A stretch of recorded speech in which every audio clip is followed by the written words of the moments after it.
आज के पॉडकास्ट में हमारे साथ जो बैठे हुए हैं इनके बारे में शायद ही अब झारखंड के जो युवा वर्ग है, खास करके वो शायद ना, ऐसा हो नहीं सकता कि उनको ना जानती हो। हमारे साथ इस वक्त जयराम महतो जी बैठे हुए हैं। भैया बहुत बहुत स्वागत है और बहुत बहुत धन्यवाद है कि हमको आप समय दिए हैं। कैसे हैं? उतने अच्छे नहीं है, लेकिन आप लोग आए तो निश्चय ही जब दूर दराज के लोग मिलने आते हैं तो एक विशेष अनुभूति होती है कि आप में कुछ बात है, तभी तो उतनी दूर से लोग खींचे चले आते हैं। तो आपका आना हमारे लिए अच्छा साबित हो रहा है। लोकसभा चुनाव का डेट निकल चुका है और सबसे जो एक पर्दा हटाना जिसको कहेंगे कर दीजिए। बहुत संशय है कि जयराम भैया हमारे जो हैं वो गिरिडीह से लड़ रहे हैं कि धनबाद से लड़ रहे हैं। क्लियर कर दीजिए। जी बिल्कुल। सबसे पहली बात, जब हम लोग नई पार्टी हैं, 2 साल पहले हम लोग आंदोलन के माध्यम से इस राज्य में अपनी पहचान बनाए और लगभग ऐसे ठीक 8-9 महीना पहले हम लोग पार्टी का गठन किए हैं। तो उस लिहाज से हम लोग जल्दबाजी नहीं दिखा रहे थे कि कहाँ से हम लोग लड़ेंगे, सस्पेंस में रखना चाहते थे। क्योंकि बाकी जो पॉलिटिकल पार्टियां हैं उनका वजूद बहुत बड़ा है, वो कदम कदम पर हमें चैलेंज दे रही है, वो कदम कदम पर हमारी चीजों को डेमोरलाइज कर रही है। तो हमने शुरुआती में यही कहा था इशारों इशारों में कि जहां जमीन के नीचे भी आग होगी और जमीन के ऊपर भी आग होगी, हम वहीं से लड़ेंगे। तो इससे क्या हुआ कि बहुत सारे लोग, आसान नहीं है कि हमारे शब्दों को समझ पाए, लेकिन हम अपने शब्दों पर कायम है। इसका संबंध धनबाद और गिरिडीह दोनों सीटों से है। क्योंकि धनबाद में झरिया विधानसभा और धनबाद का जो विधानसभा है वो कोयला से प्रभावित है, और गिरिडीह लोकसभा में बेरमो विधानसभा और बागमारा विधानसभा कोयला से प्रभावित है। तो फाइनली गिरिडीह लोकसभा को हमने तय किया है। गिरिडीह लोकसभा से लड़ना इसलिए तय किया है क्योंकि हम लोग अभी यूथ हैं, और सबसे पहली बात हम चाहेंगे कि हम खुद का वोट पहले खुद को दें। तो मेरा वोटर आईडी और मेरा विधानसभा, मेरा लोकसभा गिरिडीह है और मेरा विधानसभा टुंडी है जो गिरिडीह लोकसभा के अंतर्गत आता है। तो इसलिए मैंने स्वयं के वोट को स्वयं को देना प्राथमिकता दिया और मैंने गिरिडीह लोकसभा को तरजीह दिया है। बड़ी बड़ी पार्टी आप अभी एक शब्द में भी इस्तेमाल की, एक लाइन में, लेकिन हमको पता है कि हम जो पूछने वाले आप उसका जवाब दीजिएगा कि हाँ ऐसा ही है। लेकिन फिर भी हम आपसे पूछना चाहेंगे कि ये जो बड़ी बड़ी पार्टियां हैं, उनके जो बड़े बड़े आईटी सेल हैं, उनके जो तमाम जो नेता हैं रसूखदार पैसे वाले, जयराम महतो 2 साल में मतलब इतना भारी पड़ गए उनपे कि उनको परेशानी होने लगी आपसे। हाँ बिल्कुल। इसके लिए आपको आज से 2500 साल पहले जाकर सुकरात का अध्ययन करना होगा। उसके बाद आप भगत सिंह को अध्ययन कर सकते हैं। सबसे पहले सुकरात की बात करते हैं। उस समय एक धारणा थी कि लोग कही हुई बातों को बहुत मानते थे।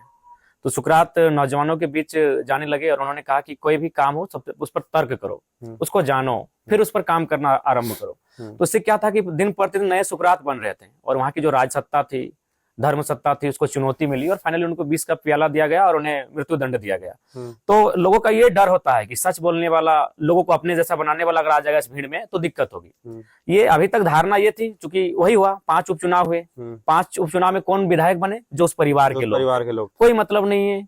लेकिन जब जयराम महतो सामने आया है तो ये लीडर कम टीचर बहुत ज्यादा है। ये एक एक बिंदुओं को बारीकी से लोगों को एक्सप्लेन, जो लोगों को नहीं पता है आसान भाषा में बिल्कुल समझा दे रहे हैं, ठेठ भाषा में समझा दे रहे हैं। जैसे खतियान की बात आती उन्हीं की भाषा में, सभी 1932 खतियान की बात आई तो बहुत कोई हिंदी में समझाते थे, कोई अंग्रेजी में समझाते थे, लेकिन हमने जब ठेठ भाषा का इस्तेमाल किया कि खतियान का मतलब आपका उस वो घोरने से संबंधित है जो आप सब्जी उगाने के बाद बारी के आसपास लगाते हैं। उसका तात्पर्य क्या है कि वो सब्जी आपकी सुरक्षित हो जाती है। अगर घोरना नहीं रहेगा तो जो पशु पक्षी हैं वो घुस जाएंगे और अपने घोरने यानी जो सब्जी आप लगाए उसको खा जाएंगे। तो घोरना यानी वही खतियान आधारित स्थानीय नीति, और जो सब्जी लगाए हो झारखंड की नियोजन है।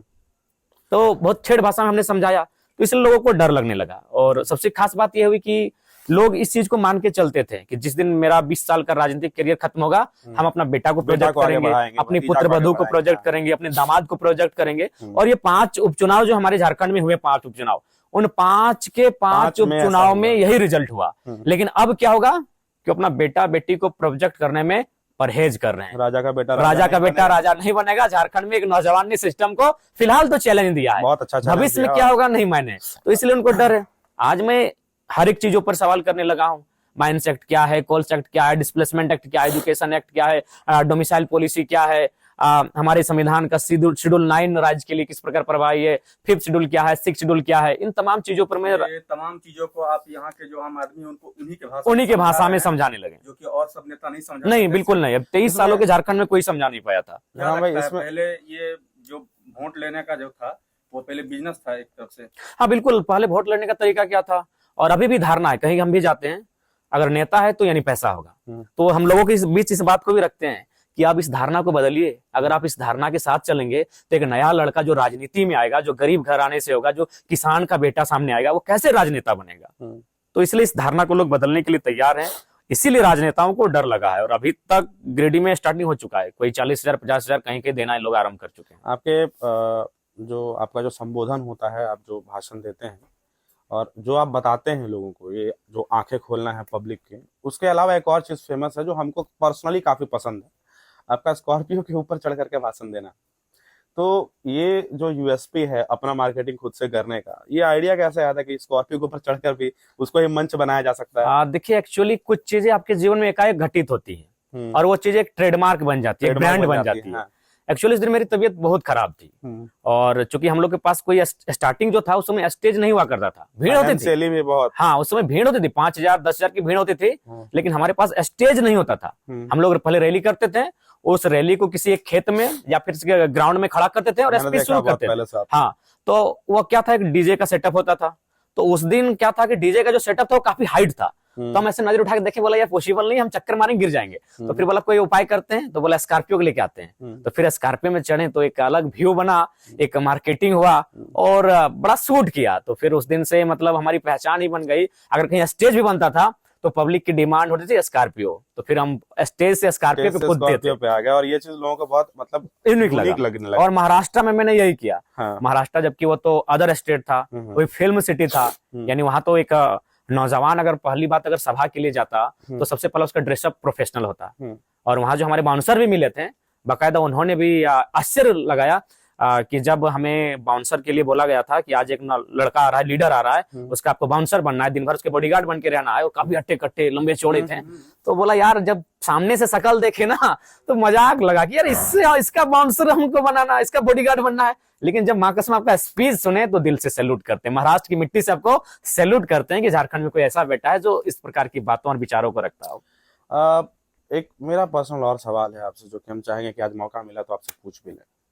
आप जिन चीज़ों की बात करते हैं जयराम भाई, स्थानीय नीति की, 1932 खतियान की, भाषा की, झारखंडियत की, एक क्लासिकल दर्शक वाला पब्लिक है जो आपको बहुत खरी खोटी सुनाता है कि ये सिर्फ कुर्मी महतो का नेता है, अपनी जाति देखने वाला मतलब नेता बनना चाहता है, या इसी को करके चेहरा चमकाना चाहता है। अब तो आप बहुत आगे बढ़ गए हैं, सांसद का चुनाव लड़ने वाले हैं, हमारी तरफ से भी शुभकामनाएं। लेकिन वो जो क्लासिकल पब्लिक है जो कहती है कि जयराम महतो सिर्फ कुर्मी महतो के नेता हैं, जयराम महतो जातिवाद करते हैं, और इस चीज को कहीं ना कहीं जो बाकी पार्टियां हैं वो भी कहती हैं, क्या उनको क्या जवाब देंगे? उनको भी समझाना तो जरूरी है ना, वो भी तो कहीं ना कहीं वो उसमें से कुछ आपके लोकसभा क्षेत्र में भी है, तो ऐसा तो नहीं है कि उनको आप छोड़ देंगे, उनका वोट नहीं चाहिए। उनको क्या बताएंगे, क्यों ऐसा है? देखिए, सबसे या वो गलत सोचते हैं? कुछ भी सोचते तो गलत है, लेकिन मैं थोड़ा सा एक्सप्लेन ही करता हूँ। जब भी कोई न्यू पार्टी आती है तो जाहिर सी बात है 10 लोग भरोसा जमाने में टाइम लगता है, हम लोग बहुत कम समय में जमा लें। इस बात से उन्हें चिड़चिड़ाहट होती है उनमें।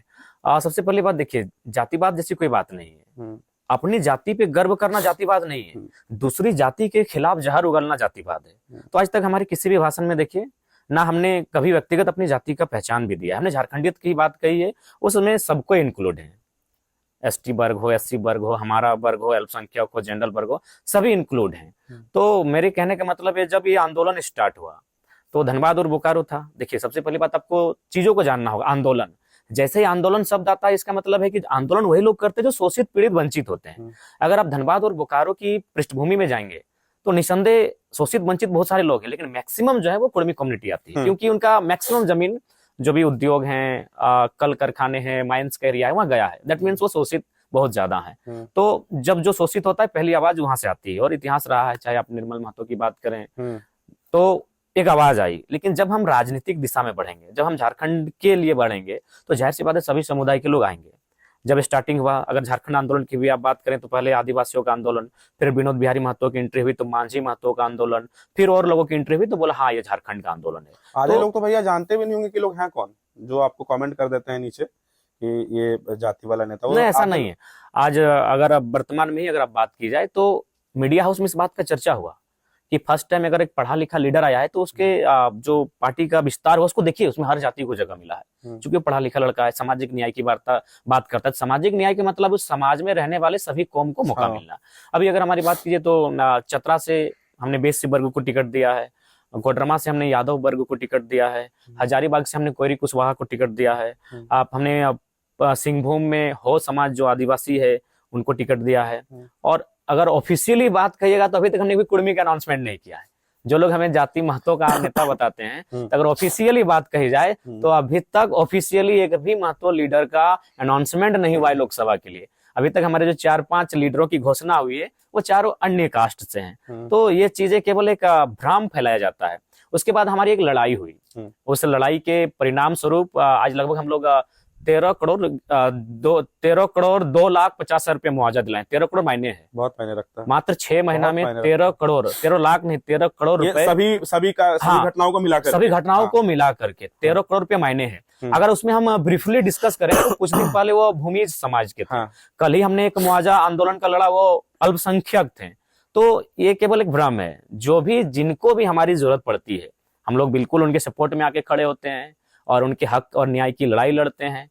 तो ये चीजें उनको खराब लगती है जो राजनीति में अपने आप को स्थापित मानते हैं कि एक नौजवान हमें चुनौती दे रहा है, एक छोटे उम्र का लड़का कैसे सवाल उठा दे रहा है, सवाल उठा दे रहा है। इसमें एक क्वेश्चन और फिर बन जाता है जयराम भैया कि जिस हक की लड़ाई आप लड़ रहे हैं, आप सांसद के लिए उम्मीदवारी भर चुके हैं, गिरिडीह से लड़ने वाले हैं, लोग समझ ही नहीं पाते हैं कि बुनियादी जरूरत क्या है झारखंड की।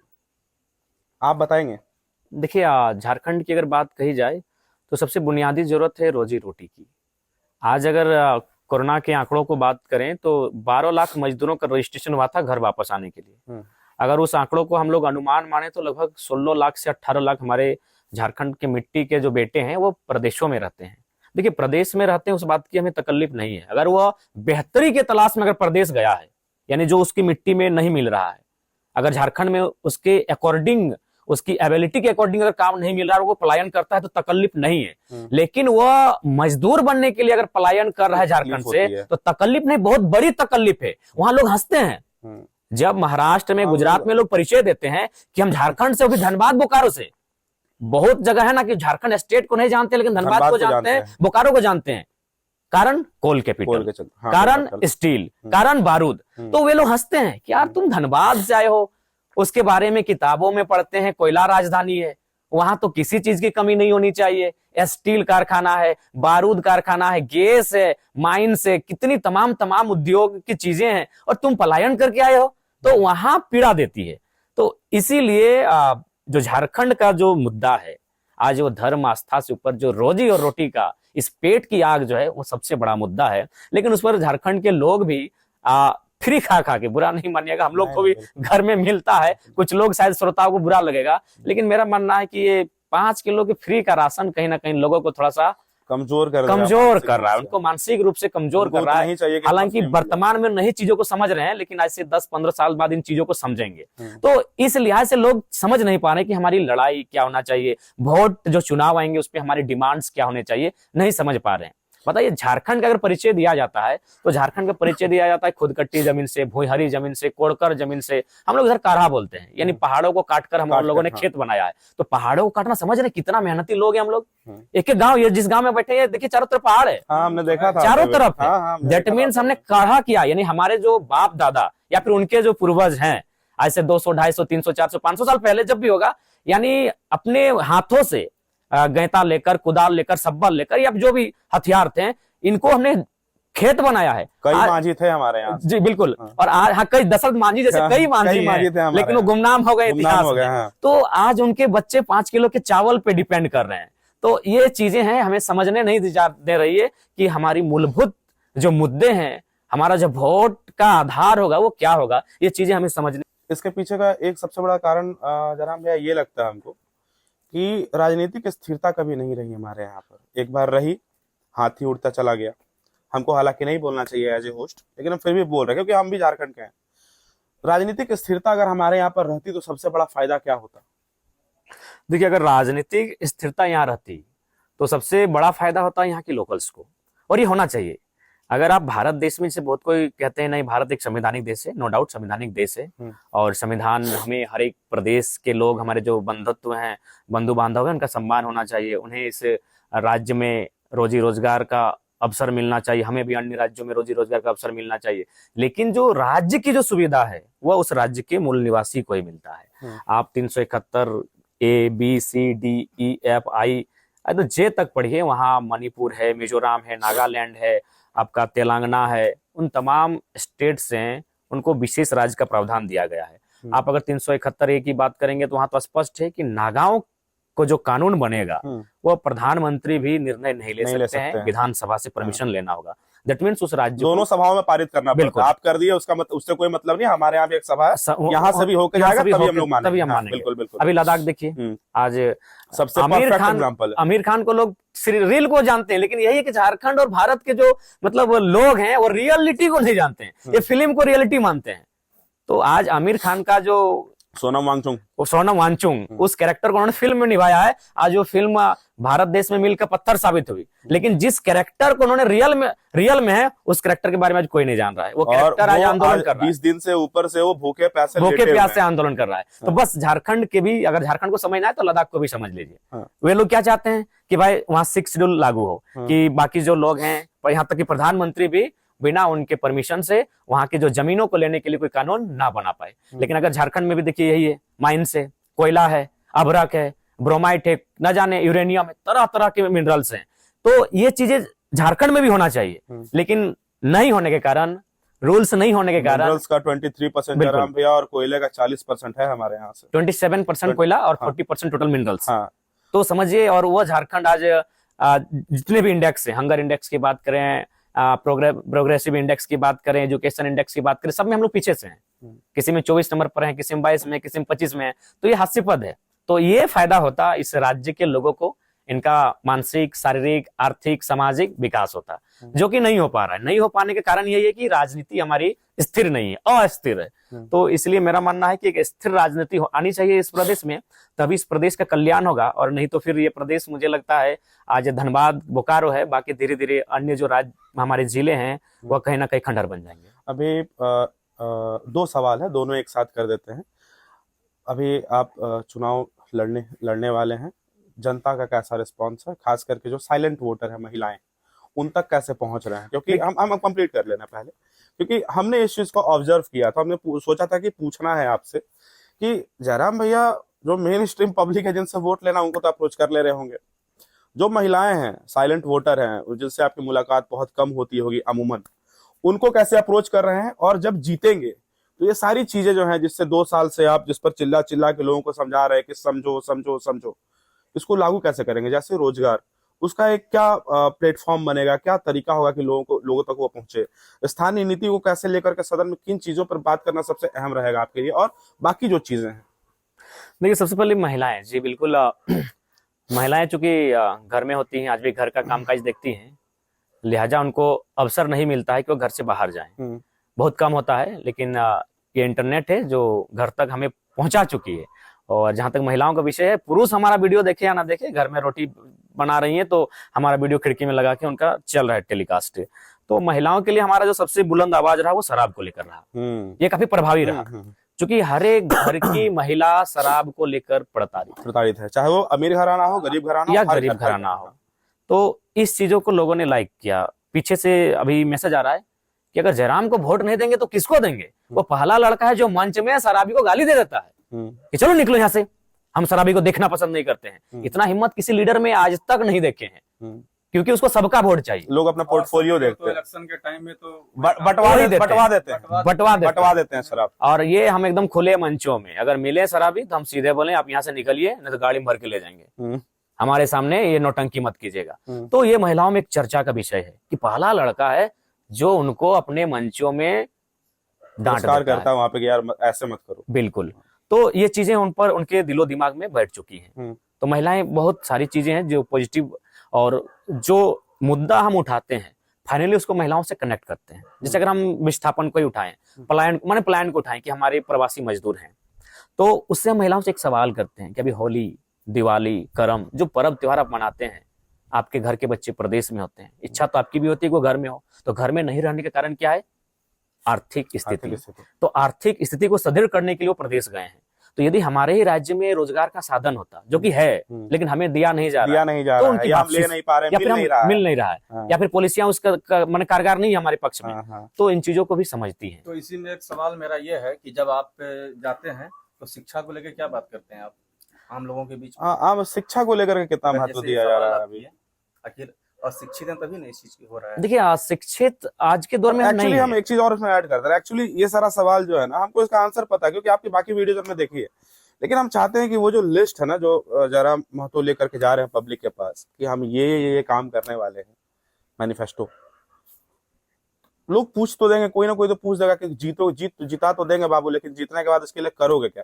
इसीलिए हम भी आपसे यही चीज बस इसीलिए पूछना चाहते हैं कि मैनिफेस्टो में जो चीजें हैं। और एक चीज ऐड करना चाहेंगे कि आप फेसबुक में छोड़ते हैं बिना किसी पद का, आप जो हक दिलवाते हैं सबको, जो गरीब लोग हैं, तो जब आप बन जाएंगे तो इसके बाद भी क्या वही जारी रहेगा? हाँ, नहीं, उसके बाद तो आपने हमें दायित्व दे दिया। अब तो हमें मैंने अपने बारे में अब तो कुछ बोलना ही नहीं। क्यों बोलेंगे भाई? हम तो अब सेवा के लिए मौका दे चुके हैं।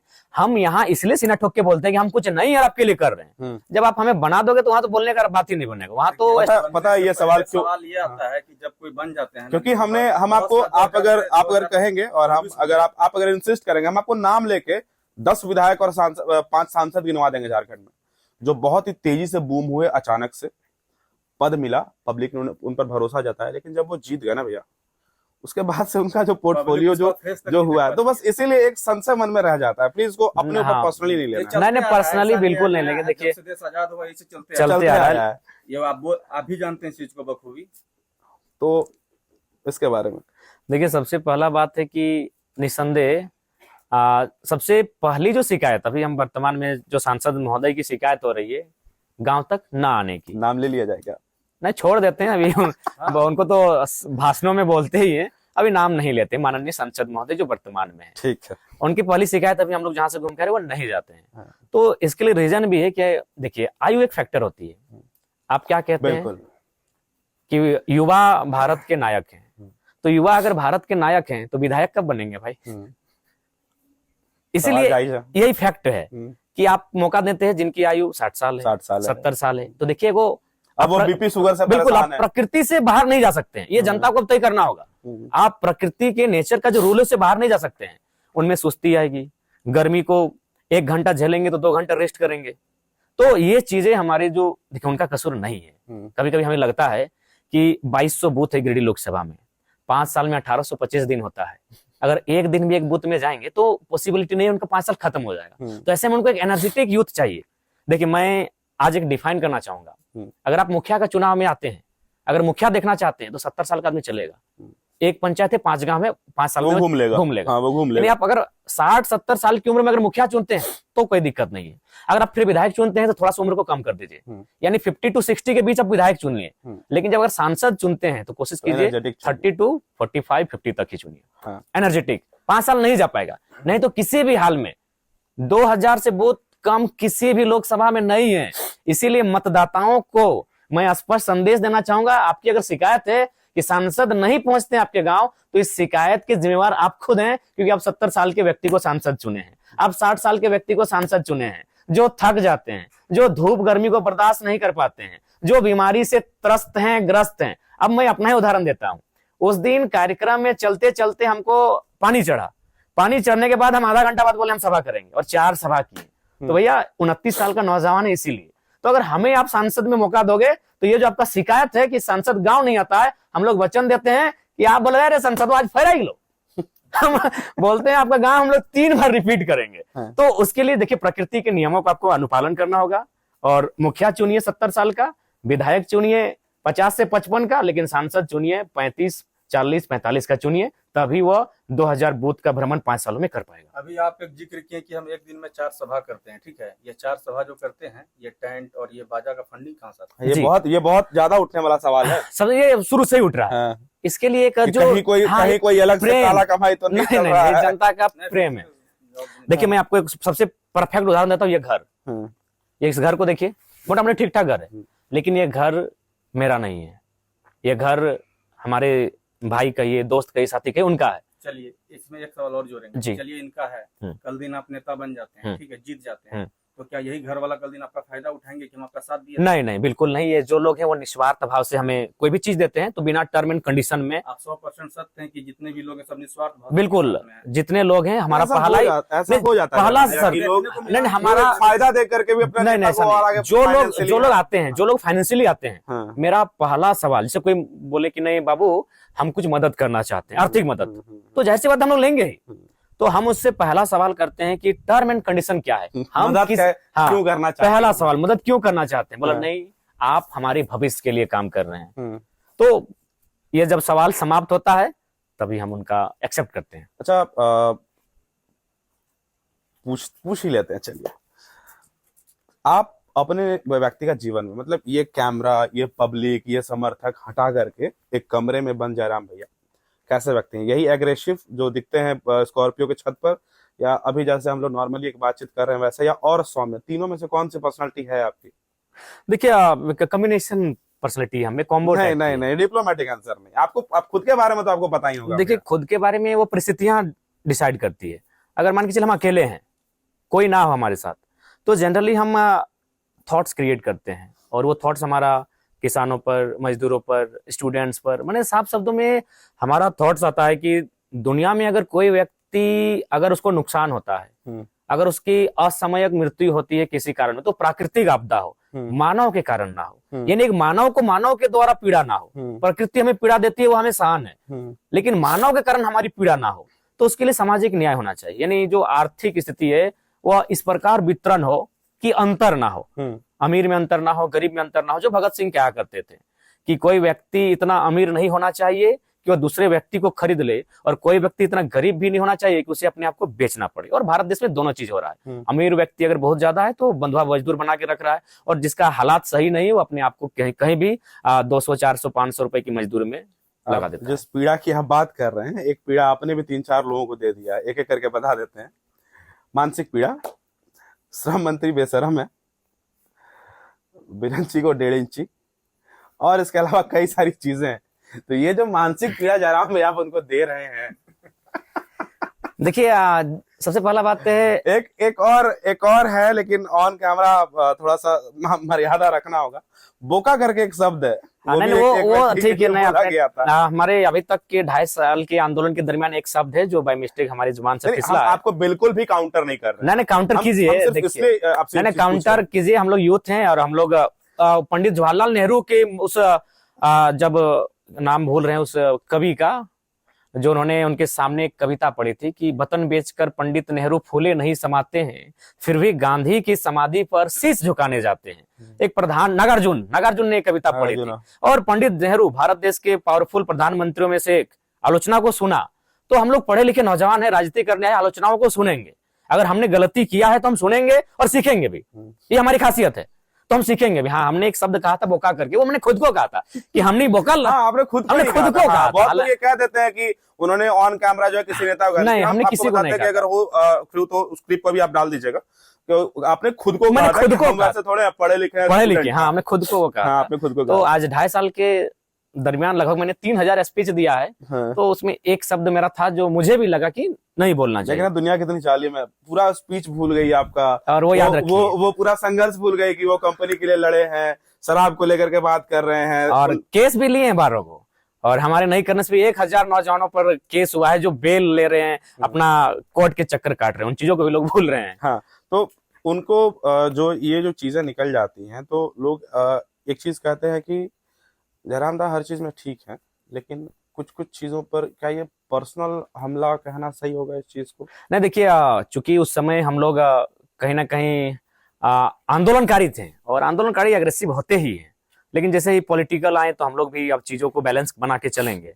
और निस्संदेह उस दिन एग्रेशन था, धूप का महीना था, तो हमने कह दिया कि मंत्री जी को लेकर आप बेशरम, हालांकि बेशरम उतना टफ वर्ड नहीं है। और 1.5 इंची कहने का तात्पर्य है कि उसको कद छोटा इसलिए किए कि आपको जो उम्मीद से आपको विधायक बनाया था, आप मुखिया का भी काम नहीं कर रहे हैं, तो आप कद अपने आप को छोटा कर रहे हैं।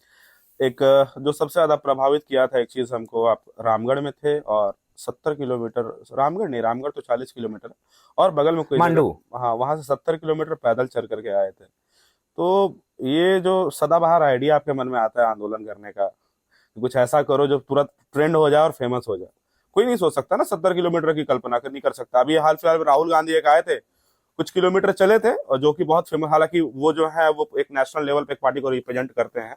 तो ये जो चीजें हैं, ये तरीका है, ये कहाँ से आता है, ये मतलब थॉट प्रोसेस क्या है जयराम महतो का? देखिए, एकांत में बहुत सारे थॉट्स क्रिएट होते हैं। आखिर ये जो दुनिया चल रही है किसी थॉट से ही चल रही है। तो वो थॉट आपकी और हमारी तरह ही वे लोग थे। वो किसी अन्य ग्रह से नहीं आए थे, इसी धरती में ही उनका जन्म हुआ था। तो बेसिकली जब आप अकेले होते हैं, जब उन चीज़ों पर चिंतन मंथन करते हैं, तो बहुत सारे थॉट आपके मस्तिष्क में आते हैं और जिनको हम लोग इम्प्लीमेंट करते हैं। इसके अलावा कई सारी चीजें हैं, लेकिन हम आपके आने के पहले आपके पास से अपना होमवर्क कर रहे थे, तो बहुत लंबा नहीं खींचना चाहते थे, इसलिए कुछ चीजें हैं उसमें से एक ले लेते हैं। जैसे एक सभा हो रही थी, उसमें एक नारा लग रहा था, हरे राम हरे हरे, जयराम महतो घरे घरे। उसके 15 मिनट के बाद एक नारा लगा, हमारा मुख्यमंत्री कैसा हो, जयराम महतो जैसा हो। मेंटली बना लिए हैं वहां तक मन? नहीं, एक्चुअली ये नारा पहले लगा। आज मुझे लगता है कि 2 साल पहले ही लगा था। हाँ, मतलब टाइम ड्यूरेशन नहीं लेते हैं, प्रॉपर एक जगह की हम बात कर रहे हैं कि वहां पर ये नारा लग रहा था। इसी सवाल से एक सवाल आया था वैभव जी। हाँ। मर्यादा पुरुषोत्तम कमेंट वाला सेक्शन है क्या? हाँ, बांसुरी वाले को घनश्याम कहते हैं, मिसाइल मैन को अब्दुल कलाम कहते हैं, तो झारखंड के मुद्दे को उठाया उसे जयराम कहते हैं। ये आपका कोई कमेंट किया था? नहीं, ये एक्चुअली स्टेटमेंट मेरा ही था। तो उसके बाद ये पहले मैंने ही ये जमशेदपुर में मेरा कार्यक्रम था और हमने वहाँ सवाल किया था भाई कि ये ललित दास कौन है जो CSR को संभाल रहे हैं। आप जमीनें किन्हीं और की गई टाटा को सजाने में और नौकरियां कोई और पा रहे हैं। तो तब हमने कहा था कि मतलब मर्यादा पुरुषोत्तम को श्री राम कहते हैं, बंसी वाले को घनश्याम कहते हैं, मिसाइल मैन को अब्दुल कलाम कहते हैं, और जो झारखंड की मुद्दों को उठाए बिना डरे उसे टाइगर जयराम कहते हैं। तो ये मुख्यमंत्री वाली बात आपने छोड़ दी थी। पब्लिक जब ऐसे बोलती है, मंच के सामने से भरोसा जताती है, अभी फिलहाल सांसद के उम्मीदवार में खड़े हैं, तो लोकसभा पूरा घूमना हो रहा है, लोग कहीं ना कहीं हमें अच्छे से पता है कि जब तक आपको होप नहीं मिला होगा, आप इतने आगे तक नहीं बढ़े होंगे। तो अब ये जो धीरे धीरे जो होप मिल रहा है, चाहे 2 साल पहले मिले या अभी मिल रहा हो, विजन है वहां तक कि विधानसभा में एक दिन अपनी पार्टी रूल करेगी? देखिए, हम लोग एक लॉन्ग टर्म पॉलिटिक्स के तहत ही चल रहे हैं। क्योंकि है बहुत सारे यूथ ऐसे हैं जो अकबकी दिखाते हैं कि इसी बार फतह करना है, लेकिन हम लोग एक लॉन्ग टर्म पॉलिटिक्स के तहत चल रहे हैं। एक इस वर्तमान में चुनाव हार से ऊपर की हम लोग सोच लेकर चले हैं। एक विचारधारा में, एक व्यवस्था में, झारखंडियत के माहौल में एक बदलाव हम लोग ला सकें, इस दिशा में हम लोग काम कर रहे हैं। शेड्यूल क्या होता है आपका? जैसे लोग आपको जानते हैं, मतलब एक एग्रेसिव नेचर का बंदा है, हमारा नेता बना है, जो मतलब कि हमारे लिए लड़ रहा है, लेकिन शेड्यूल क्या होता है? क्योंकि इस वक्त रात के 12:45 हो रहे हैं, हम बैठ करके शूट कर रहे हैं, आप हमको टाइम दे रहे हैं।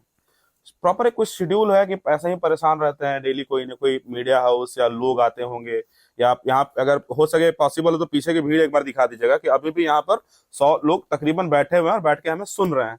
शेड्यूल क्या होता है आपका? सुबह उठना कैसे होता है? कौन सबसे ज्यादा परेशान करता है अपनी टीम में कि भैया आज वहां चलना है? उनके बारे में, मतलब एक बिहाइंड द सीन वाली जो आपका परिवार है, उसके बारे में।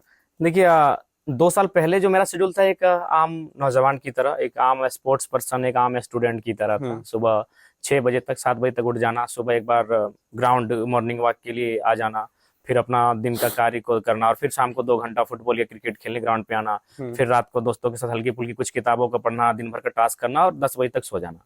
लेकिन अभी जो मेरा शेड्यूल है, 3 बजे एवरेज रोज सोते हैं एकदम। मतलब कहते हैं ना, नौजवान में, युवा अवस्था में इतनी ताकत होती है, हालांकि इसका असर हमको लगता है 10-15 साल भुगतना पड़ेगा। लेकिन अभी हमने समय को ही चैलेंज कर दिया है। जनरली हमने 6 घंटा का परिवर्तन कर दिया है। सोने का टाइम होता है 11 से 12। यानी समय को समय देंगे तब समय आपको समय देगा। तो इसीलिए अभी हम लोग 3 बजे सोते हैं, 3 बजे। अब वहां से आप कम से कम 6 घंटा 7 घंटा सोने का रख लीजिए। 9 से 10 बजे एवरेज हमारा उठना होता है। 12 बजे पहला निवाला जाता है इस शरीर में। तो हमने 6 घंटा लगभग कह सकते हैं। और ट्रैवल भैया, ट्रैवल का तो डिस्टेंस जो है, मतलब एक रेडियस मान लेते हैं कि एटलीस्ट इतना 500 किलोमीटर पर डे आना जाना सब मिला के 500 किलोमीटर एक दिन में 4 जिला।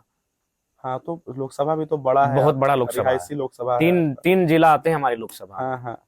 तो एक टीम आपकी जो है, अपनी टीम जो पर्सनली आपको असिस्ट करती होगी कि दादा यहाँ चलना है या फिर करना है, उनके ऊपर बहुत प्रेशर रहता होगा, क्योंकि उनके बारे में कोई बात नहीं करता। लोग आते हैं, आपसे मिलते हैं, फोटो खिंचाते हैं, चले जाते हैं, लेकिन नहीं, उन पर भी उनके प्रेशर बारे में नहीं क्या बना कहना है। चाहेंगे जो आपकी बिहाइंड टीम है? नहीं, वो हेल्पफुल टीम है, हमारे छोटी छोटी चीजों का ख्याल रखती है, क्या पहनना है, क्या खाना है, दवाई किस टाइम की है, कितने बजे कहाँ का कार्यक्रम है, गाड़ी कहाँ से मैनेज होगा, पेट्रोल कौन मैनेज करेगा। जो भी शेड्यूल मेंटेन करके रखते हाँ, हैं। शेड्यूल मेंटेन रहता है। जैसे कल का ही है तो कल का शेड्यूल 4-5 लड़कों ने बना दिया है, कल 11 बजे कहाँ होगा, 12:30 बजे कहाँ होगा, 3 बजे कहाँ होगा। लेकिन भोजन का शेड्यूल नहीं बन पाता है, गाड़ी में ही भोजन करना होगा। एक चीज आपको बताएं, अगर आप उसका जवाब देना चाहें तो दे सकते हैं। जैसे जो पब्लिक आपकी दीवानी है, वोटर, एक सेक्शन है लड़कियों का भी जो आपके कमेंट सेक्शन में भरा रहता है और बहुत पसंद करता है आपको। तो हम जब आ रहे थे तो हमसे बोला गया कि भैया से पूछना कि ब्याह शादी का क्या ख्याल है। देखिए, सबसे पहला बात, अभी तो राज्य की स्थितियां जो सामने हैं, और वही हमारे लिए घर परिवार राज्य के लोग ही हैं, और यहीं ज्यादा नहीं 2 किलोमीटर दूर ही हमारा घर है, लेकिन जाना संभव नहीं हो पाता है क्योंकि सुबह उठते हैं और हाँ, फिर हमें भी बताया गया था कि घर कहीं और है, जाना कहीं और है। हाँ जी, बिल्कुल, ये हमारा घर नहीं है जहाँ आप लोग बैठे हैं। तो निश्चय देखिए, एक युवा होता है, घर का बड़ा बेटा हम है, तो फैमिली को, खासकर जो मैंने पुरानी विचार की दादी है हमारी, तो नतिया पुतिया देख के मतलब इस टाइप का थॉट होता है। कौन कौन है भैया घर में? फिलहाल दादी है, जिनकी आयु कह सकते हैं 90 प्लस ही होगा, 95 के आसपास। माँ है, और एक चाचा हैं जो जन्म से अंधे हैं, उनकी दोनों आंखें नहीं, और जन्म से हैं। और हम हैं, और मेरा एक छोटा भाई, और छोटा भाई शादी इसी साल, मतलब 1 साल होने वाला है उनका विवाह का। तो 6 परिवार में हमारे सदस्य भी हैं। तो जैसे हमें घर से ताना मिलता है कि छोटे वाले का हो गया है, तुम भी कर लो, आपको भी मिलता है ऐसा कुछ कि नहीं, देखिए, ताना नहीं मिलने का कारण है कि हमारे ताना मतलब? हाँ बिल्कुल, हाँ। ठीक है, ये मैंने होता है थोड़ा बहुत, लेकिन घर वाले भी अब जान चुके हैं। वो नहीं, कहावत था कि बापे पुत्र प्राप्त है घोड़ा, नहीं तो थोड़ा थोड़ा, हाँ। इस टाइप के वो कहावत है। तो हमारे पिताजी आंदोलनकारी हैं, विनोद बाबू के साथ आंदोलन में रहे हैं। अभी जो वर्तमान के विधायक हैं मथुरा प्रसाद महतो, उनसे भी घनिष्ठता रही है। डॉक्टर सबा अहमद नहीं रहे, उनसे घनिष्ठता रही है। तो आंदोलनकारी रहे। आंदोलन के दरमियान ही 2-3 मरतबा लाठी उठी लगा था सर में, जो फाइनली डेथ का कारण बना। तो घर वाले ये जान चुके हैं कि बड़ा बेटा बाप के नक्शे कदम पर चल रहा है, और छोटा बेटा माँ के नक्शे कदम पर, क्योंकि खाना थोड़ा कम ही रखा गया। हाँ, हमसे उम्मीद हमेशा घर को लेकर बड़ा कम रखा गया है। और इसके पीछे मैंने आपको एक उदाहरण दूंगा। मेरी माँ एक जंगल गई थी लकड़ी काटने के लिए। क्या करने? लकड़ी काटने के लिए, क्योंकि ये पहाड़ी क्षेत्र है, कुछ साल पहले की बात है। तो वहां हमारे एक रिटायर्ड टीचर मिले। तो बोला कि आप जयराम की माता जी हैं? बोले हाँ।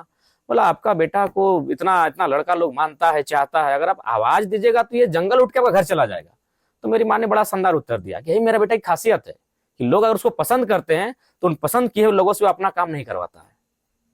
बाकी लोगों की तरह कि अगर लोग उनको मानते हैं, सम्मान करते हैं, तो लोग अपना झोला ढुलवा देते हैं कि भाई मेरा ये काम है, बाजार देख के आओ, ये मेरी माँ को वहां छोड़ के आओ, ये मेरा भाई वहां से उसको थोड़ा पिक करके आओ। तो ये चीज मेरा बेटा का आदत नहीं है, इसलिए लोग उसको मानते भी हैं कि वो अपना काम नहीं लेता है लोगों से, वो दूसरों का काम करता है। और वो उसका उदाहरण है कि आज तक हमारे घर में गैस नहीं है, इसका गाली सुनते हैं। पर्सनल लाइफ अफेक्ट तो होती होगी आपकी, जैसे हम नाम नहीं लेना चाहेंगे क्योंकि हम खुद पिछले कई सालों से एक्टिव जर्नलिज्म में रह चुके हैं। आप कहीं घूमने गए हुए थे और उसका बड़ा मुद्दा बना था। नहीं, हम नहीं गए थे ऐसा, मतलब इसीलिए तो क्लियर कर ले रहे हैं। हाँ, क्लियर कर लीजिए। वो हमारे संगठन की 2 महिला समिति की सदस्य थी जो गई थी। अगर हम कह लेते हैं कि आप कहीं घूमने जा रहे हैं या फिर उसी इंसिडेंट की बात कर रहे हैं, क्या हुआ था एक बार क्लियर कर देंगे उसको अगर आप चाहें तो? देखिए, वो दोनों मतलब उनके में किसी रिलेटिव्स का बर्थडे था। तो बर्थडे में फैमिली है, सबका अपना अपना फैमिली है। तो उनका जो रिलेटिव्स था 6-7 जनों के ग्रुप में, शायद किसी सागर या नदी के किनारे कोई बढ़िया जगह है फेमस, हमको भी आइडिया नहीं कि हम गए नहीं, तो वहाँ गई हुई थी। तो जाहिर सी बात है, आज सोशल मीडिया का जमाना है, तो 1-2 पोस्ट तो सोशल मीडिया में करेंगे ही। तो उन्होंने अपने आईडी से खुद पोस्ट किया। अगर उनको गलत होता तो वो पोस्ट अपने आईडी से नहीं करती, पहला बात। तो उसी में लोगों को कहा कि आप आंदोलन के पैसे से गए हैं। तो ऐसा नहीं है, जो भी गए थे वो संपन्न परिवार से हैं। ये पर्सनल लाइफ जो इस पर इंटरफेयर नहीं होना चाहिए, अफेक्ट हो जाती है, वो तो नहीं होना चाहिए। लेकिन चूंकि आप जब पब्लिक फिगर बनते हैं तो थोड़ा सा पब्लिक का सेंटीमेंट होता है। यही कारण है क्या कि जो लोग मतलब सामाजिक तौर पर आगे बढ़ते जाते हैं, वो पर्सनल लाइफ को अपना कम करते जाते हैं, लोगों को एक्सेस कम देते हैं? हाँ बिल्कुल, यही कारण है। क्योंकि भारत जो रूढ़िवादिता है, होनी चाहिए, रूढ़िवादिता के हम खिलाफ नहीं है, लेकिन थोड़ी सी चीजों को आपको मेंटली प्रिपेयर होकर सोचना चाहिए कि पर्सनल लाइफ होता है। जैसे हमको भी लोग शुरू में बोलते थे कि दोस्तों से मिलने का, हाँ, न शर्ट पहनो, ये क्या उछल कूद करते हो। हम बोले यार, अपने कैरेक्टर को मार के हम कोई काम नहीं करेंगे। अगर आपको पसंद है तो हम वही है, हम छत के ऊपर से कूदेंगे, वीडियो बनाएंगे, हम स्कॉर्पियो में स्टेज से कूद के ही जाएंगे। ये मेरा कैरेक्टर है। हम टी शर्ट में ही आपको बैठेंगे, हम सदन में भी टी शर्ट में जाएंगे, और लोकसभा का जब प्रत्याशी बनेंगे हम टी शर्ट में ही नॉमिनेशन करने जाएंगे। तो लोगों ने हमें भी सजेस्ट किया थोड़ा प्रोफेशनल रहे। लेकिन ये आपका जर्नी स्टार्ट कैसे हुआ, और जब स्टार्ट हाँ मतलब हम लोग भी जान रहे भैया 2 साल 2.5 साल मैक्स टू मैक्स, क्योंकि आपका जो ग्रुप है, हम भी आपसे जब अप्रोच किए थे तो आपके ग्रुप में हमारे कुछ दोस्त हैं, तो हमने उनसे कहा कि भैया का पॉडकास्ट एक लेना है, तो आपसे हमारा परिचय हुआ। और बाकी जो मेरा पिछला 5 साल रहा है उसमें से 2 साल से एक्टिवली आपको हम जान रहे हैं। स्टार्टिंग से जब पहली बार से स्टार्ट हुआ था आपका भाषण सुनना, और कहीं ना कहीं मेरे उम्र का जो यूथ है वो प्रभावित होता है उस एक एक शब्द से, क्योंकि आसान भाषा में सरल जो ग्रामर आप समझाते थे कि बाबू देखो ऐसा था, ऐसा होना था, ऐसा हुआ, ऐसा नहीं होना चाहिए था। ठीक है, स्टार्टिंग ये पहली बार कब ऐसा लगा कि यार कुछ करना पड़ेगा, अब ऐसा नहीं चलेगा झारखंड? देखिए, जब आप छात्र होते हैं तो बेसिकली आपको समझ में नहीं आता है। जब इंटर तक जाते हैं तो भी आपको समझ में नहीं आता है। जब आप ग्रेजुएशन में जाते हैं तो लगता है उस समय भी आपको समझ में नहीं आता कि हो क्या रहा है, सब चीज अच्छा लगता है। और जब आप मास्टर्स में जाते हैं, पीएचडी में जाते हैं, तब चीजों को आपको समझ में आता है। जैसे हम लोग पीएचडी में गए हैं तो प्रोफेसर से सामना हुआ, यूनिवर्सिटी हमारी जमीनों पर, साधन संसाधन हमारे, लेकिन जो प्रोफेसर दिखे, यूनिवर्सिटी है ना, हाँ विनोद बिहारी महतो यूनिवर्सिटी है, तो उसमें देख रहे हैं 90 to 95% गैर राज्य के हैं। आप तमाम सेक्टर्स में जाने लगे तो वहां देख रहे हैं गैर झारखंड के लोग हैं। आप टीचर्स में जाने लगे तो प्रिंसिपल देख रहे हैं गैर झारखंड के हैं, और हमारे नौजवान पलायन कर रहे हैं। तो ये चीजें फिर हम लोग अध्ययन करने लगे, क्या ये सही है? तो फिर पता चला ये बिल्कुल भी सही नहीं है, इसीलिए अलग राज्य बना। शुरुआत कब हुई थी? इसकी शुरुआत स्पेसिफिक कोई नहीं है, मतलब स्पेसिफिक कोई नहीं है, लेकिन एक थॉट्स आने लगा था कि राज्यवासी के साथ ठीक नहीं हो रहा है, तभी एक आंदोलन स्टार्ट होता है। कुछ भाषाएं, तो ये हमने उस शुरू में भी कहा था, क्रेडिट भी दूसरे कोई बोलते हैं कि हमने स्टार्ट किया था, वो तो जरा मत, तो ऐसा ही बेसिकली ठीक है, ये बिल्कुल गलत बातें हैं। एक बात बताइए, स्टार्टिंग का मतलब कि हम 4 साल बाद थोड़ी इसमें इंटर किए हैं, हम तो 10 दिन बाद ही इंटर कर चुके हैं। और इंटर तो हमने ये सोच कर थोड़ी किया था कि आपके आंदोलन को हम खींच लेंगे। हमको ये थोड़ी मालूम था कि कोई इंटरव्यू हमसे लेगा। देखिए आज आपसे हम इंटरव्यू दे रहे हैं, ये ब्रॉडकास्ट अगर नेशनल में छा जाता है तो इसमें ये प्लानिंग करके थोड़ी हम लोग आए। बिल्कुल नहीं। तो ठीक उसी प्रकार उस दिन कोई प्लानिंग नहीं था, एक मैंने पुतला दहन का कार्यक्रम था, क्योंकि लोकतांत्रिक देश में ही हमारा अधिकार है, तो उस कार्यक्रम में भाग लेने गए थे। उस दिन 6 बंदों ने इंटरव्यू दिया था, नाम ही गिना देते हैं, शेखर, अजीत, राजा बाबू, खेमलाल, बहुत सारे नाम थे। 6-7 बंदों ने इंटरव्यू दिया था। ये घटना धनबाद रणधीर वर्मा चौक की है। अब अगर मेरा इंटरव्यू धाकड़ निकला, क्योंकि मैं पीएचडी का स्टूडेंट हो गया, तो धाकड़ तो निकलेगा, इसमें मेरी क्या गलती है? बाकी लोग पढ़े लिखे हैं, लेकिन कोई इंटर का था, कोई बैचलर का था, कोई मास्टर का था। मैं थोड़ा सा उनसे आगे गया था, थोड़ा कुछ जानकारी ज्यादा थी मुझे, तो उसमें मेरी क्या गलती है? मुझे मिलाकर लगभग 6-7 बंदों ने इंटरव्यू दिया था। अब उसमें मेरा इंटरव्यू धाकड़ होगा, मेरे इंटरव्यू को लोग इस प्रकार से प्रचार होगा, चौक चौराहा में चाय की दुकान में बैठकर लोग सुनेंगे, ये मुझे उम्मीद नहीं थी। तो इसीलिए जो लोग कहते हैं, उनकी जो वो 3 इडियट्स की कहानी कि दोस्त अगर फेल हो जाए तो दुख होता है, सर्वर टॉप कर जाए तो महा दुख होता है। एक राजनीतिक सवाल इसमें ले लेते हैं, जो कि हम सोचे थे कि आपसे पूछेंगे। सबको पता है कि पूर्व मुख्यमंत्री हेमंत सोरेन इस वक्त जेल में है। पूरी ईडी की कार्रवाई को जयराम महतो कैसे देखते हैं? सही है या गलत है, या अपनी कोई विशेष टिप्पणी इस पर करना चाहें तो आप स्वतंत्र हैं भैया। दूसरी बात, जिस तरीके से कल्पना सोरेन मंच पर रो देती हैं, आपको वो जो चेहरा था वो कैसा लगा? उस पूरी चीजों पर क्या कहेंगे? दोनों चीज अलग अलग है, तो प्लीज इसका आंसर अलग अलग रखिएगा। बिल्कुल, देखिए सबसे पहली बात है, ईडी जो होती है वह ऑटोनोमस बॉडी होती है, और उस पर सरकार का जोर नहीं चलना चाहिए। लेकिन लोकतांत्रिक देश में भले आज जनता नरेंद्र मोदी को राजा ही मान रही है, एक तरह से 30-35% लोग ऐसे हैं जो मानते हैं कि राजा, मैं उनमें से नहीं हूं, तो कहीं ना कहीं ये लोकतांत्रिक देश के लिए शुभ संकेत नहीं है। ठीक है, नरेंद्र मोदी जी को आप मानते हैं, अच्छी बात है, लेकिन उनसे भी अगर त्रुटि भूल हो तब सवाल कीजिए कि आदरणीय प्रधानमंत्री आप ये गलत कर रहे हैं। यही लोकतंत्र की खूबसूरती है। लेकिन लोग इस प्रकार से उनको मान रहे हैं कि भैया आप गलत भी करोगे तो आपके साथ। कल को भैया कोई चौराहा पे 4 आदमी जला दिया तो बोलेगा ठंडा बहुत थाना जलावन के लिए लोगों को ही जला दिए। सही बोले तो मतलब गलत चीजों को भी लोग एकदम एक्सेप्ट कर रहे हैं। अब बताइए, अगर यही है तो आप हेमंत बिस्वा की बात कीजिए। यही लोग नारा लगाते थे कि भ्रष्टाचार है, करप्टेड है, जेल के अंदर होगा, तिहाड़ में होगा, यहाँ होगा, आज मुख्यमंत्री बना है। येदियुरप्पा की बात कीजिए, आप जो तमाम उद्योगपति हैं उनकी बात कीजिए। आज इलेक्ट्रल बॉन्ड की कोई बात नहीं कर रहा है, कोई नहीं कर रहा है, इलेक्ट्रल बॉन्ड पे कोई बात ही नहीं करना कोई नहीं चाहता कर है। रहा है। एकदम जो लोग काला धन लाने की बात करते थे वो इलेक्ट्रल बॉन्ड पर चुप बैठे हैं। और ताजुब भैया तब होती है जब किसी कंपनी को अप्रैल में सीज कर दिया जाता है, बिल्कुल, और उसी कंपनी के पैसे से जुलाई में इलेक्ट्रल बॉन्ड खर्चा किया जाता है जी, और उसको फिर 2 दिन बाद कोई बड़ा टेंडर मिल दिया जाता जाता है। तो ये ईडी की पूरी जो कार्रवाई हुई, हेमंत सोरेन जो जेल गए, हमने बहुत कुछ सुना इसके बारे में आपके मुंह से, लेकिन ये हम चाहेंगे कि इसको थोड़ा सा पर्सनली किस तरीके से देख रहे हैं ये जो पूरे कार्रवाई हुई देखिए है। ये लेकिन मेरे लोग ये भी बोल देते हैं कि ठीक है, सरकार जोर जबरदस्ती कर रही है, लेकिन जहां जा रही है वहां पे सामान मिल भी तो रहा है। दोनों नहीं, चीजें देखिए दोनों चीजें बिल्कुल है। इसके लिए माननीय मुख्यमंत्री कहीं ना कहीं त्रुटियां उनमें हैं, मिस्टेक्स उन्होंने किया है, नो डाउट। लेकिन हाँ, ईडी को निष्पक्ष होना चाहिए। अगर माननीय मुख्यमंत्री झारखंड सरकार पर आँच आई है तो माननीय मुख्यमंत्री जो बिहार है, उत्तर प्रदेश है, गुजरात है, आसाम है, वे तो दूध के धुले नहीं है। उनके पास भी कुछ न दो कुछ तरफा त्रुटियां कार्रवाई हो। दो तरफा कार्रवाई हो, निष्पक्ष कार्रवाई हो, ये होना चाहिए। हाँ। और ये वर्तमान में हो नहीं रहा है, हाँ। जो कि लोकतांत्रिक देश के लिए कहीं ना कहीं एक बेहतर संकेत नहीं कर सकते हैं। कल्पना सोरेन वाली बात जो पूछेगा ना, हाँ जी, कल्पना सोरेन के अगर आंसू की बात कहें तो कि स्त्री अगर हैं और उनका पति उनसे जाहिर सी बात है, वो मंच पर हम पर्सनली हमने कई पर लोगों हाँ। का भैया देखा है इंटरव्यू, हम थोड़ा एक लाइन बस समय लेंगे आपका। वो मेरे ख्याल से ना, वो जो एक पत्नी वाली पीड़ा थी शायद उसका आंसू था, ऐसा हमको लगा। नहीं वो अगर आंसू है तो स्वाभाविक है किसी पत्नी का होगा, लेकिन आप उसे राजनीतिक आंसू नहीं बना सकते हैं। हाँ। क्योंकि भाई ये राज्य एक परिवार के लिए नहीं है, हाँ। ये राज्य किसी व्यक्ति विशेष के लिए नहीं है, ये राज्य 3.25 करोड़ 3.5 करोड़ की आबादी के लिए है। अतः आप राज्य राजनीतिक अगर आंसू है तो वो उचित नहीं है। लेकिन एक पति और पत्नी के बीच जो अभी फिलहाल दूरियां आई हैं, तो अगर उसके माध्यम से आंसू आए, चूंकि एक स्त्री कोमल हृदय वाली होती है, उसका आंसू किसी भी क्षण आ सकता है, तो वो स्वाभाविक है कि स्त्री है। हम कुछ बोल रहे हैं भैया, आप उसको बस सही या गलत बता दीजिएगा। हमको ऐसा लगता है कि कल्पना सोरेन का जन्म कहीं ना कहीं झारखंड की राजनीति में अनिश्चित, मतलब कि सडन बोलते हैं कि सडनली हो गया। अगर ये सारा प्रकरण नहीं हुआ था तो आज कल्पना सोरेन एक्टिव राजनीति में नहीं आते, ऐसा हमको लगता है। सही या गलत? हाँ बिल्कुल, फिलहाल तो और मुझे लगता है कहीं ना कहीं एक नए नेता को झारखंड में जन्म मिल गया इस पूरी कार्रवाई के चक्कर में। हाँ बिल्कुल, एक न्यू लीडर को तैयार किया गया। हालांकि वो न्यू लीडर सडनली ही आया है, एक्सीडेंटली ही आया है, लेकिन एक न्यू लीडर को झारखंड की जो पृष्ठभूमि से परिचय हुआ है, और निश्चय ही एक बहुत बड़ा तबका माननीय मुख्यमंत्री पूर्व की अर्धांगिनी है, तो निश्चय एक सहानुभूति, चूंकि आज राजनीति में आप सहानुभूति से दूर नहीं जा सकते। हालांकि सहानुभूति और राजनीति दोनों अलग विषय होना नहीं चाहिए, दोनों का संयोग बिल्कुल भी नहीं होना चाहिए, लेकिन सहानुभूति से दूर नहीं जा सकते हैं, तो ये प्रभावी होगी। थोड़ा सा और 2-3 सवाल पे फिर खत्म करेंगे इसको। हमने आपको भाषण देते हुए देखा है, एग्रेसिव तौर पर देखा है।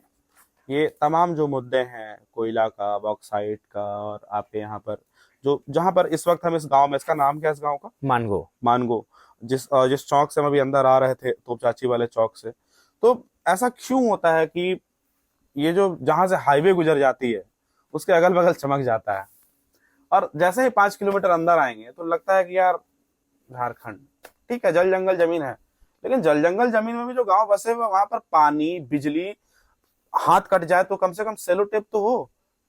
55%, 60% मेरा नहीं है, नीति आयोग का है, खाली है अस्पताल। आप तो घूम रहे होंगे अपने आप ही, आप देख रहे होंगे। तो जब आप सांसद बन करके आएंगे तो इन चीजों पर कैसे काम करेंगे? क्योंकि आपसे पहले लोगों ने किया, काफी अनुभवी थे, आप युवा हैं और नए हैं, तो इसलिए आपसे पूछ रहे हैं कि इन चीजों को कैसे खत्म करेंगे। 5 साल एक टाइम ड्यूरेशन काफी होता है अगर किया जाए ठीक से तो। जी बिल्कुल, इसके लिए कहीं ना कहीं जब एक जनप्रतिनिधि के रूप में हम चुनकर आएंगे तो हमारी कुछ चीजें चलेंगी हमारे माइंड में, उनको हम इम्प्लीमेंट करने का प्रयास करेंगे।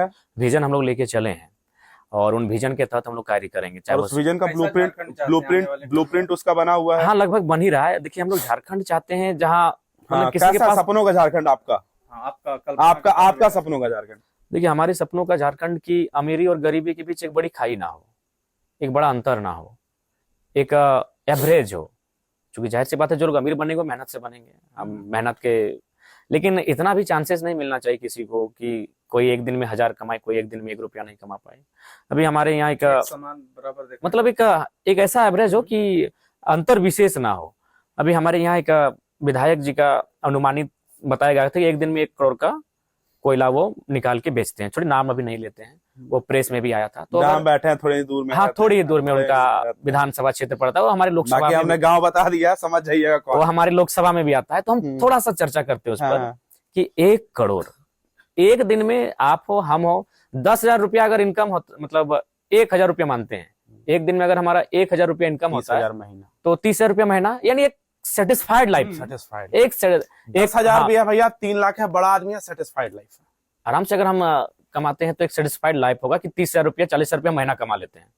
30,000 रुपया आज के डेट में एक मिडिल क्लास फैमिली के लिए काफी है, संतोषजनक है। रह सकते हैं वो लोग, पत्नी, राशन आ हाँ, जाएगा। एक पत्नी, बूढ़े माँ बाप और 2 छोटे छोटे बच्चे, रह एक सकते अच्छा सेटिस्फेक्शन वाला लाइफ आपका है। हैं। तो हम उस अगर 1,000 को अगर उस 1 करोड़ से भाग देते हैं तो 10,000 हमारा आउटपुट आता है। यानी 10,000 नौजवानों के रोजगार को एक बंदा अकेले हड़प रहा है पर दिन। यानी 10,000 नौजवानों का जो अधिकार होगा वो एक बंदा दबा कर बैठा है। जब एक बंदा 10,000 नौजवानों के अधिकार को दबा कर बैठा है तो ऐसे ऐसे तो 50 होंगे ही, ऐसे ऐसे 50। पता है वो विधायक क्यों ऐसा, देखिए, भैया, क्यों मैंने ऐसा हो जाता है कि ये माफिया इतने हावी हो, एक्चुअली वो विधायक है ही नहीं। पहला बात, जनता यही भूल करती है। हाँ। जनता, इसीलिए मैं बार बार कहता हूं कि 2 चीज, जनता में मत की जागरूकता, यानी जनता में जागरूकता और नेता की नीयत साफ होनी चाहिए। नेता की नीयत साफ होगी, झारखंड भारत खुशहाल होगा। जनता की जागरूकता होगी, भारत खुशहाल होगा, झारखंड खुशहाल होगा। एक्चुअली वो लोग व्यापारी हैं। अब वो अपने व्यापार के साम्राज्य को बढ़ाने के लिए, उस व्यापार के साम्राज्य में अपने आप को स्थापित करने के लिए, अपना जो झूठा दम्भ और अहंकार जिसे हम लोग कहते हैं उसे बरकरार रखने के लिए ये राजनेता बनते हैं। इसलिए हमने कहा कि माननीय चंद्र प्रकाश चौधरी रहे, माननीय मथुरा प्रसाद महतो रहे, माननीय ढोलू महतो रहे, माननीय अनूप सिंह रहे, माननीय राज सिन्हा रहे, माननीय जयंत सिन्हा रहे, माननीय मनीष जायसवाल रहे, तमाम जो भी माननीय है, माननीय जेपी पटेल रहे, माननीय सुदेश महतो रहे, माननीय बाबूलाल मरांडी रहे, माननीय रविंद्रनाथ महतो रहे, माननीय सुदीप सोनू रहे, उनसे हमारी कोई शिकवा गिला नहीं है। हमें इस बात की आपत्ति है कि आप जनता के प्रतिनिधि हैं, जनता ने आपको चुना है और जनता के बच्चे रोड में हैं, जनता के बच्चे पढ़ नहीं पा रहे हैं, जनता के बच्चे कोयला खेल रहे हैं और आपके बच्चे विदेश में पढ़ेंगे। हमें उस बात की तकलीफ है, आप व्यापारी बनिए, आप कॉर्पोरेट बनिए, आप बिल्डर बनिए, आप 1 करोड़ नहीं, मां कसम आप 1 अरब एक दिन में कमाई, हम कुछ नहीं बोलेंगे क्योंकि आप व्यापारी हैं। लेकिन आप राजनेता बने, हमारे वोट से बने। आप अपने बाप के, दादा के, ससुर के वोट से नहीं बने हैं। आपके बाप दादा की हैसियत ने आपको राजनेता नहीं बनाया है, आपको जनता ने राजनेता बनाया है। हमें उस बात की तकलीफ है कि जनता बीमारी से मर रहा है। आज कई आंकड़े हम लोग देखिए रोज फेसबुक में पोस्ट करते हैं कि हमें इसका किडनी खराब है, इसका माथा खराब है, इसकी आंख की रोशनी चली गई। मेरा पेज देखिए खोल के, रोज 5 दिन में पोस्ट करते हैं, 20,000 आता है, कभी 30,000 आता है। तो ये काम किसका था? राजनेताओं का था। तो हमने आपको इसलिए चुना है कि आप हमारे हेल्थ पे बात करेंगे, आप हमारी एजुकेशन पे बात करेंगे, आप हमारी इंप्लॉयमेंट पे बात करेंगे, आप हमारी सुख सुविधा पे बात करेंगे। लेकिन आपने बात क्या किया? एक दिन में 1 करोड़, किसी का विदेश में फैक्ट्री है, किसी का बच्चा विदेश में पढ़ता है, और एवरेज अगर 81 है ना तो 50 के पास एवरेज 5,000 करोड़ संपत्ति होगी। क्या करेंगे उतना पैसा आप भाई? 5,000 करोड़, 500 करोड़ मायने है एक अच्छा जीवन यापन करने के लिए। हमें उस बात की तकलीफ है। चलिए, एक सवाल जवाब हम दोनों में होना चाहिए कि इलेक्शन जो होता है उससे 2 दिन पहले जो है जो अशिक्षित परिवार हैं उनको खाना पूर्ति के लिए या तो दारू पिला दिया जाता है, या तो मीट मुर्गा बनवा दिया जाता है, या तो उसके घर में कुछ मनी भिजवा दिया जाता है इलेक्शन से 2 से 4 दिन पहले। इसीलिए इलेक्शन से पहले हर जगह चेकिंग होता है, क्योंकि किसी के गाड़ी में कोई फंडिंग तो ना हो। इसके बारे में क्या कहना चाहेंगे? क्योंकि भैया आप कितना भी इस चीज को बोले, हम अभी आपको जो पिछले 3 मिनट में सुने हैं, ये सारी चीजें ठीक है, लेकिन जिनके लिए आप लड़ रहे हैं ना, वही उन्हीं के पास पैसा पहुंच जाता है। लड़ाई तो फिर जयराम भैया वर्सेस माइंडसेट हो जाता है ना, फिर उससे कुछ बोल नहीं पाता है, उस विधायक से, उस नेता से बोल ही नहीं पाता है। इसको कैसे काउंटर करेंगे इस चीज को? देखिए, ये बिल्कुल बहुत बड़ी समस्या है। ये सत्य है या नहीं? ये सत्य है। और फिलहाल आप जो आने वाला 50 साल इस देश की राजनीति को देख रहे हैं, कम से कम 20 साल तो आपको धकेलना होगा इस प्रकार के माइंडसेट से। अगर जो गवर्नमेंट ऊपर बैठी है, क्योंकि अब नीचे से भ्रष्टाचार खत्म नहीं होगा, अब ऊपर से होगा। अब गरीबी नहीं मिटेगी, अमीरी को कंट्रोल करना होगा। नहीं, गरीबी नहीं मिटेगी, अब जो अमीरी है उसको कंट्रोल करना होगा। आप बताइए, आज माननीय अडानी छत्तीसगढ़ में हसदेव जंगल ले लिए, क्या करेंगे उस माइंस का? हजारों पेड़ उखड़ेंगे, प्रदूषण, महामारियां, बीमारियां फैलेंगी। ठीक है, देश की उन्नति होनी चाहिए, लेकिन उन्नति किसके लिए? विनाश पर विकास नहीं होना चाहिए। किसके लिए उन्नति? किसके लिए? अभी मैं एक छोटा सा उदाहरण देता हूं। अभी देखिए, भावनाओं में हमें इस तरह भर दिया है कि सामने जमीन पर तिरंगा पड़ा हो और अगर एक लहूलुहान इंसान पड़ा हो तो मैं तो लौह इंसान को फेवर करूंगा, लेकिन लोगों की भावनाओं क्या जोड़ दे, नहीं पहले तिरंगे को उठाओ। तिरंगा उठाएंगे। अरे भाई, अगर तिरंगा नहीं उठेगा ना भैया तो कुछ नहीं होगा, लेकिन अगर वो इंसान को नहीं उठाया गया, वो अगर मर गया तो उसकी पत्नी, उसके बच्चे, क्या हाल होगा। तो हमारा देश को भावनाओं भरकर इस दिशा में लोग ले जा चुके हैं कि हाँ, इंसान के लिए विकास नहीं होता है। हवा हवा यार, 5 ट्रिलियन में जाइए या 30 ट्रिलियन में इकोनॉमी भारत की जाए, हाँ, आम देखा है हमने, व्यक्ति, 5 ट्रिलियन इकोनॉमी देखा है झारखंड भूमि पे, कोयला आम व्यक्ति कहाँ है, उस पर 2000 चर्चा होना ईस्वी में चाहिए। झारखंड बना, उससे आज तक झारखंड में जो लूटा गया उसके बारे में क्या कहेंगे आप? देखिए, उसके लिए अपने लोग भी दोषी तो हैं। कोशिश कीजिएगा, अगर आप सत्ता में आते हैं ना, तो कम से कम अपने लोकसभा से कोशिश कीजिएगा, इतना दूर का परिसीमन में हम कुछ नहीं चलने देंगे। नहीं, बिल्कुल नहीं, हमने यूथ रिक्वेस्ट, हमने स्पष्ट कह दिया है कि जो लोकसभा हमारा होगा, या तो हम वहां जिंदा रहेंगे या तो भ्रष्टाचार और हम में दोनों में से एक रहेगा। दोनों को नहीं रहने देंगे, चाहे सामने वाला कोई क्यों ना रहे। हम बहुत पागल खोपड़ी के हैं, हमारे लोकसभा में नहीं चलेगा। हम यहाँ आलिशान जीवन जीने नहीं आए हैं। हम शहीद सुनील महतो की शहादत को आदर्श मान के यहाँ आए हैं, जो एक MP रहे जिनकी हत्या हुई है। तो हमें मौत से भी भय नहीं लगता है, हम किसी को नहीं बख्शेंगे। सामने BDO, CO, IAS, IPS हो, अगर हमारे लोकसभा में गलती होगा हम नहीं बर्दाश्त करेंगे। मरने के लिए सूरज भी आया, चांद सितारे हैं, कोई जीने के लिए नहीं आया। अगर हमसे पंगा लेंगे तो हम बहुत भयानक बदला लेंगे। जब अगर आप ये इलेक्शन को जीत जाते हैं, इसके अगर 1 साल के पश्चात अगर हम फिर आपसे आते हैं और सवाल जवाब करने का क्या हमको मौका एटलीस्ट दीजिएगा? कोई एक चेंज जो आप बताएंगे कि यार वैभव, अभी जो तुम आए हो मेरे सामने, तो जगह मेरे जीतने के 1 साल बाद आना और हमसे पूछना कि हम क्या कहते, तो ये एक चीज है जो तुमको सबसे पहले प्रायोरिटी में दिखेगा कि जयराम महतो ने इसको खत्म कर दिया या फिर इसके लिए काम किया है। वो एक कोई प्रायोरिटी है। देखिए, सबसे पहला तो अभी आप अगर कहीं भी जाते हैं, अगर चूंकि ये माइंस प्रभावित एरिया है, जैसे आप माइंस में जाते हैं तो बहुत सारी गड़बड़ी मिलेगी, चूंकि आपको लिखित प्रमाण नहीं मिलेगा, लेकिन जैसे अंदर खाने से आपको ये समाचार मिलेगा कि संसद जी को चंदा जाता है। ये चीजें नहीं होगा और वहाँ काम अनुशासन से होगा। जो भी प्रक्रियाएं हैं, नियमता है, उस प्रक्रिया के माध्यम से होगा। दूसरा बात, जो उनका सवाल सदन में होगा, आज सवाल सदन में नहीं हो पाया। और भैया DGMS का मतलब कि मेरा खुद का बैकग्राउंड सिविल का है, इंजीनियरिंग। DGMS का अगर आप ये पढ़ेंगे ना, कोड ऑफ कंडक्ट, और उसके बाद आप जैसे ललमटिया ओपन कास्ट है या फिर झरिया वाले अंडर 9th में जाएंगे, गिन के अगर 10 पीस अगर आपको मिलेगा कोड ऑफ कंडक्ट फॉलो होता हुआ, हम काम करना छोड़ देंगे। नहीं, बिल्कुल आपने सही कहा है। और बोले तो झारखंड में एक नए युवा को राजनीति में आने का अवसर इसलिए मिला है कि जो बाकी राजनेता है उनमें कमियां रही हैं। और झारखंड के सब बिना किसी लौंग लपाटे के हम स्पष्ट कर देना चाहेंगे कि अन्याय हुआ है, बहुत अन्याय हुआ है। बाकी जो स्टेट हैं कहीं ना कहीं वो पॉलिटिकली स्ट्रांग होंगे। अभी अगर आप बिहार और झारखंड का ही उदाहरण लीजिए, बिहार में एक 75% का जो आरक्षण का बिल गया, राज्यपाल ने स्वीकृत कर लिया, लेकिन झारखंड में 70% है, राज्यपाल ने स्वीकार कर दिया। 2 राज्यों में इतनी भिन्नता, ये कौन सा संविधान है भाई? इसका मतलब है झारखंड में एक सिंडिकेट कार्य कर रहा है जो झारखंड की उन्नति नहीं चाहता। वो कभी नहीं चाहता कि झारखंड की उन्नति हो। फॉर एग्जाम्पल, एक सिंपल सा, अभी कोयला का राजधानी धनबाद है, सभी जानते हैं, पूरा भारत जानता है, एशिया जानता है, लेकिन हेडक्वार्टर कलकत्ता क्या कर रहा है भाई? क्यों रहेगा हेडक्वार्टर कलकत्ता?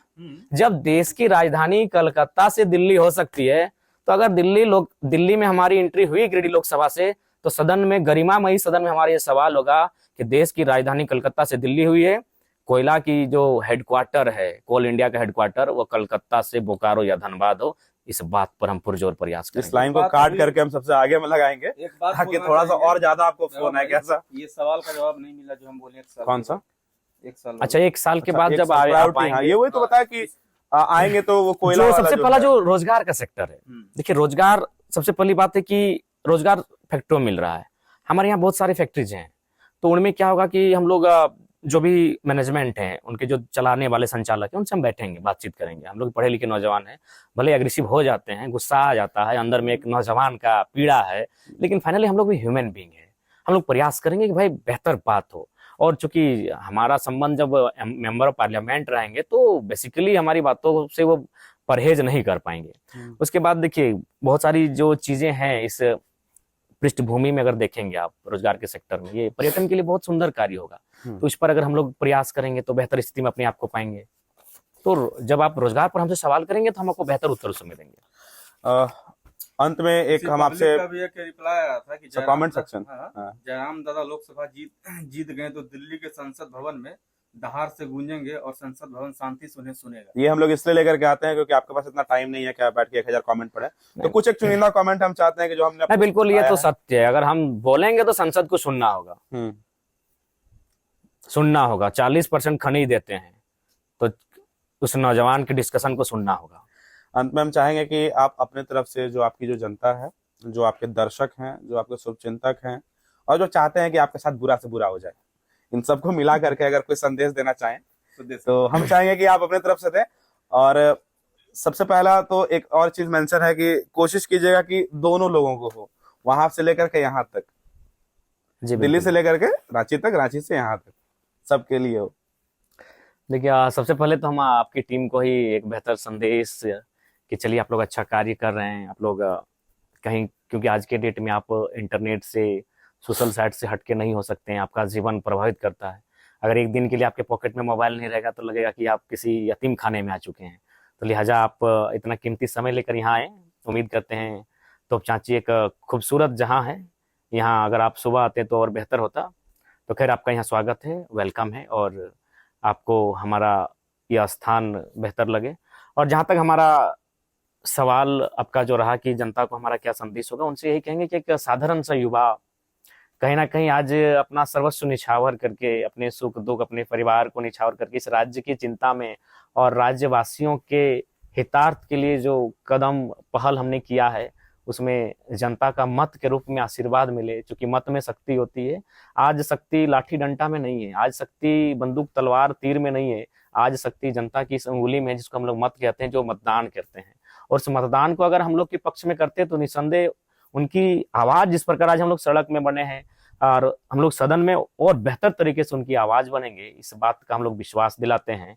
और इसी के साथ जो हमारे नहीं चाहने वाले लोग भी हैं, उनको भी असीम शुभकामनाएं कि आप अगर हमारी आलोचना करते हैं तो आलोचनाओं से घबराने की हमें कोई आवश्यकता नहीं है। कि आलोचनाएं हैं एक इंसान को मजबूत करती है, और कहा गया है कि पीठ पीछे उनकी ही बात होती है जिनमें कुछ बात होती है, और निंदा उन्हीं की होती है जो लोग जिंदा होते हैं। तो भैया, जिंदा है तो निंदा होगी। जिनकी नाम जिनका होता है बदनाम उन्हीं का होता है, जो गुमनाम होते हैं उनका बदनाम भी नहीं होता है। तो बेसिकली अगर राजनीति के प्लेटफॉर्म पर हम लोग कदम रखेंगे तो आलोचनाएं होंगी। जो हमारे मित्र, हमारे आलोचक हैं, सहज स्वीकार है, उनकी आलोचनाओं से हम सीखेंगे और अपने आप को बेहतर बनाएंगे। वे हमें जितना माने दबाने की कोशिश करेंगे, हम उतना बेहतर बनेंगे। वो एक लाइन याद आई है कि आप खूब कोशिश करो हमें मिट्टी में दबाने की, आप खूब कोशिश करो हमें मिट्टी में दबाने की, पर हम तो बीज हैं और आदत है बार बार उग जाने की, हम बार बार उग जाएंगे। तो ये हमारे साथ थे जयराम महतो। आपको पता है कि लोकसभा का चुनाव है, गिरिडीह लोकसभा से उम्मीदवार है। हम चाहेंगे कि जिस तरीके से भैया अभी आप 1 बजे रात में 2 बच्चों को, छोटे भाइयों को टाइम दे रहे हैं, ऐसा ही पूरा 5 साल बीते आपका, जीते भी आप। क्योंकि हम भी पर्सनली देखना चाहते हैं कि हमारी एज का कोई जब वहां जाएगा तो कैसे दहाड़ेगा। बाकी ऐसे ही पेशकश को लेकर के आपके पास हम आते रहेंगे। तब तक हमें इजाजत, और चैनल को सब्सक्राइब कर लीजिएगा।